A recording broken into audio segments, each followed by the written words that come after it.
Look, if you've got pain in the back of your head with a headache or migraine, right back here, feels like you've been hit in the back of the head with a baseball bat, then this video is for you because we're talking today about the possible things that can cause pain in the back of your head that feels really tight, really tense, and you just can't get rid of it. My name's Chris, I'm from the Headache and Pain Management Centre, and today we are talking about the different causes of headache and migraine in the back of your head. So if you keep with me, you'll find out 3 different things it could be that could be assessed where all the scans are clear, where you've been to your doctors and they can't find anything else that's wrong.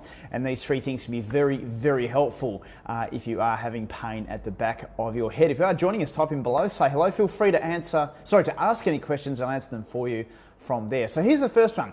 The first one when it comes to headache and migraine, the pain at the back of your head, the first and most common one is a referred pain from the joints. Okay, so you can actually have referred pain coming from the joints at the back of your neck. The top 3 segments, the top 3 vertebrae can refer pain into the back of your head. Most commonly, it's a joint right below your skull, just at the top of the neck, right through here. And that can cause some deep tension-like pain that goes right into the back of your head, and sometimes can even refer around to the front into the temples as well. But it's really common when you have pain, when you have a very stiff top joint. They often call it the atlas or the atlanto-occipital joint. If you've had a chiropractor talk about the atlas, we're talking about the joint between the skull and C1. That's the one we're talking about. Now, what needs to be careful when you are having that assessed, obviously, is that it's moving in the correct direction. So nipping it, doing a really big crack or a click or something with it may not be the best thing for it. It actually might just need a bit of a glide on the joint to desensitize it. And look, in the link above, there's actually a link there to speak to me about it if you are concerned about that. But if you do have an issue with that C1 joint, what can happen is it can refer pain into the back of your head. Here's the second thing. There's a lot of muscles that attach into the top of the neck. Okay, so they attach from the skull down into C1 and into C2. So into the top bone, which I said is the atlas, and the second one called C2, or the axis is what it's called. So there's a lot of muscles that actually attach into that part of the body. So there's a lot of muscles that attach into the head, and a lot of muscles that go down and attach into the neck. And those muscles themselves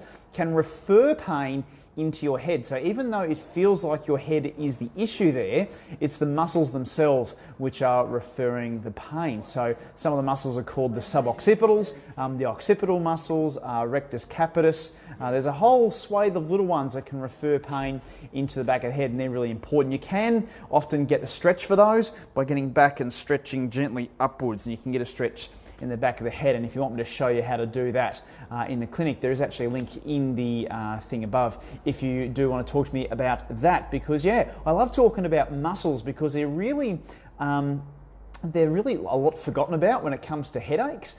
We do talk about tension type headache being muscular and having a muscular component, but what to do about it is a different thing. So do we need to stretch them? Do we need to do something with a bit of massage? Is dry needling an option? Perhaps it's strengthening that's the issue, and of course you need to have that assessed to see what the best thing is to do, because what works for one person might not work for the other person, so you need to be careful on that.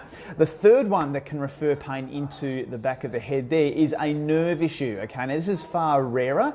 It's not really that common, but when it is this condition, it is really painful, and that condition is called occipital neuralgia. So there's a nerve called the greater occipital nerve that comes up and supplies the skin predominantly, and a couple of the, it feels really compressive when you've got an issue there, and sometimes it can sting and it can stab at the back of the head. It's really, really nasty when you do get it, and it's really, really painful. So that nerve itself can be a driver of pain. There can be inflammation around it, can be compressed, or it could just be sensitized. So there's nothing wrong with the nerve, but the signals coming from the nerve is actually tricking your brain into thinking that there's something really nasty going on there. And we do see a lot of people that are diagnosed with occipital neuralgia, when the reality is actually not the nerve itself that's the issue. It's referred pain, like I said, from the joint or from the muscle on its own. So sometimes the nerve on its own can cause the pain, but other times it's being referred from the joint or the muscle instead. So it's really important to get an assessment if you have got pain at the back of the head, like I'm explaining there, that feels like a baseball bat,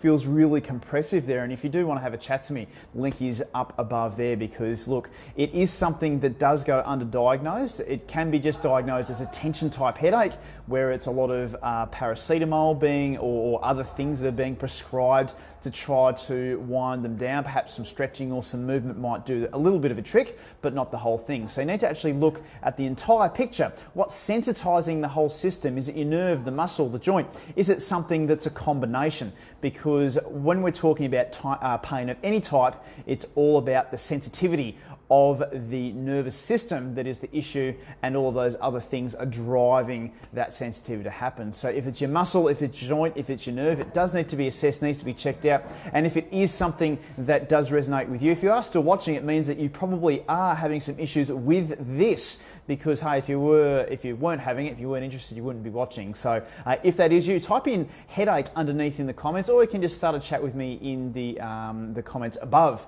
in the link above there, if you do want to have a chat. I do love talking about this stuff, and I really do want to help everyone that is watching this video with their headaches, with their chronic pain, because it is something that's a scourge on society. It costs too much money, costs too much time. You can't get time back when you're in pain, so you need to get that all sorted out. And if there are any questions about headache, type in below, especially those people that do have that there that's causing. We actually do have a question here from Michelle. What makes a fizzing sound in the neck?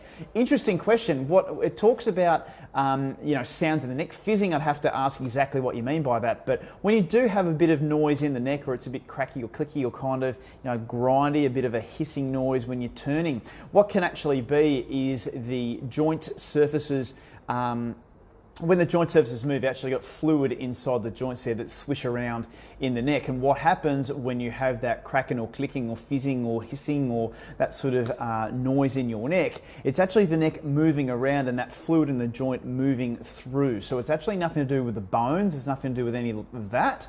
It's actually more a pressure change inside the joint. And because it's really close to your ears, you can hear it. So I know that if I'm in a silent room and I turn my neck, I can hear all sorts of weird noises coming through it, but it's generally nothing to worry about. If it does hurt though, then it means that you do need to get that looked at, because it can be sensitive. I hope that helps. Michelle, you got in just before I was about to finish. If there are any other questions, type in below and I can start a conversation with you on Messenger if that's the case. So yeah, above there, if you want to have a chat, type in below if there's a question. I can start a chat on Messenger. But otherwise, I hope that's been really helpful. If you've got pain in the back of your head, joint, muscle, nerve, get those checked out, because those are the three most common things that cause the pain when your scans are clear. You're most welcome, Michelle. That's what I'm here for. Great. If there's no more questions, I'll leave you be for the afternoon. Hope you're having a great day. I hope if you are watching in Sydney that you are breathing cleanable air. We are thinking of you, of our counterparts down in Sydney with all the bushfires at the moment. We're getting a bit of smoke up here in Brisbane too, but it's nothing like what's going on in Sydney at the moment. Hope it's been a really good day so far. Hope the rest of your day is really good. Questions below, link above, and we can talk again soon. Cheers and bye for now.